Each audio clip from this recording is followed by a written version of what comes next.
Карандаши, палитра эмоций и полная свобода от академизма.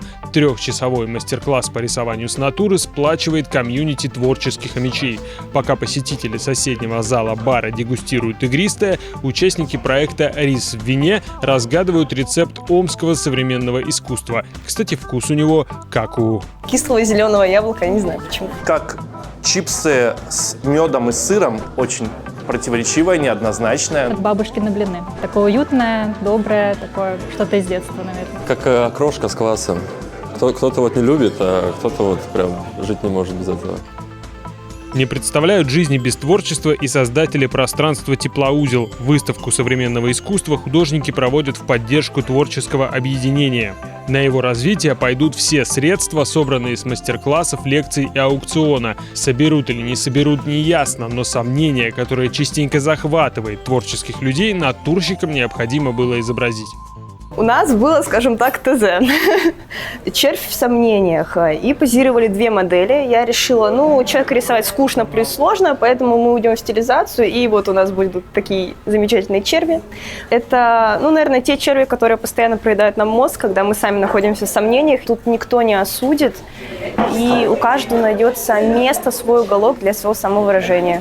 Превратить жизнь в комиксы, забыть про условности, решил Ринат Латыпов. Честность и искренность, по его мнению, главное в искусстве. Они помогают подобрать нужный ключик к сердцам людей. Суть мастер-классов – включить воображение, то есть дорисовать какие-то планы, эмоции. Участник, он должен выразить, подчеркнуть их и, может быть, там, дописать какие-то слова в облачке. Здесь нет никаких ограничений в плане, умеешь ли ты рисовать или нет. Просто рисуй как хочешь. У меня самого нет никакого образования художественного. Я решил оставаться кем я есть просто, и все. Творческое комьюнити – это всегда то, что я ищу, потому что я работаю одна, у меня очень мало социализации в связи с этим. Я скетчу постоянно, это такой способ медитации даже, потому что когда ты делаешь что-то руками, немножко отключаешь голову, а когда ты еще и можешь освободить себя от какого-то ТЗ, от какой-то задачи, и ты можешь просто свободно творить, нет вот этого давления.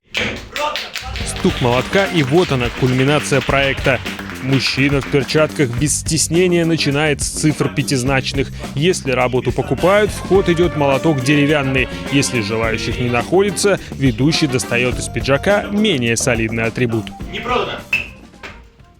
Если будут такие люди, которые будут прям сбивать цены, например, которые тоже будут азарт подкидывать в группу, то я приму, мне кажется, участие, да. 20 тысяч не такая большая цена, чтобы заплатить за мысль, за творчество, за время человека, который посвятил этой картине, и тем более за талант. Художники, выставившие свои картины на аукцион, не без грусти расстаются со своими работами. Авторы переживают за их будущую участь, ведь если для одних идеальный покупатель – это Любой человек, который покупает мои работы, он уже идеальный.